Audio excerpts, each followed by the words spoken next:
Trayvon is a kid that I refuse to allow to continue to underachieve and fail. He is beyond gifted academically and just needs the extra push and motivation to move him forward. The first question that was raised is if his underachievement is due to being an African American student. The action plan will be as follows. Trayvon is a life learner on topics he seems to be of relevance to him. Since he is eager to learn, teaching him history of his own culture will be beneficial. The dollar experiment 40 years ago taught us that children see color and that white means better. Those days, Jim Crow was a huge factor, and slavery was not too far removed. If Trayvon can realize how many slaves were killed just because they were trying to learn how to read, he will begin to understand that he has a luxury. He is able to receive an education legally now. With that being said, his cultural ties need to be to keeping the legacy of his ancestors that battled to get him to this point. Nehart, Pfeiffer, and Cross state that attitudinal change is the key to reversing academic achievement. The second portion of his action plan will get to him around students that look like him but are performing in and out of the classroom. A. Barrett 2011 outlined that many students that underachieve have low self-esteem, poor self-regulation, and inadequate coping skills. Trayvon does not display any of these attributes, so changing his peer relationships can allow him to see that success is not defined by the color of your skin.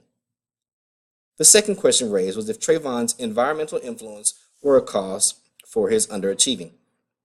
Underachievement behaviors are malleable. These behaviors can change with modifications to academics and environment. Portions of his environment cannot change overnight.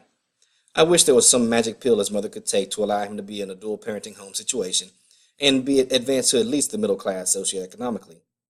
But there isn't. One issue Trayvon listed was disrespectful teachers. Thompson and McDonald 2007 believes that student comfort is detrimental to their success.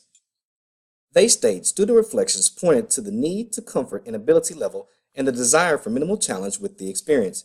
It will be suggested to Trayvon's teachers that they employ some intrinsic strategies. 1. Student helps determine class rules. Assign Trayvon specific responsibilities for classroom maintenance or management. The teacher practices reflective listening, and Trayvon can set daily, weekly, monthly goals with the teacher's approval. Another portion of his action plan will be to find and assign him a mentor. Whereas I believe to be a strong influence in his life, I am also his teacher. Trayvon needs to see other people that came from a similar background but have advanced. Since Trayvon is gifted, he tends to lean toward older individuals anyway, so finding common ground with his mentor would be easy. The last question we examined was if the coursework was not rigorous enough at Kimball High School for Trayvon. I've given Trayvon chapters from our current textbooks to read and take notes. Upon completion, I gave him a quiz similar to what we would take in class. Trayvon not only met my expectations, but exceeded them. He had little to no difficulty in dissecting the meaning of the words given and the assignments that were given to him.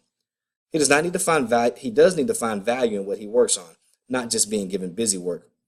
For his action plan, I would employ his teachers to eliminate or reduce work he has already mastered, allow topics that interest him, permit him to prove competence in different ways like creating or developing, and teach through problem solving, not just worksheets, and also to provide a non-authoritarian atmosphere. Carol Dweck talks at length about fixed versus growth mindset.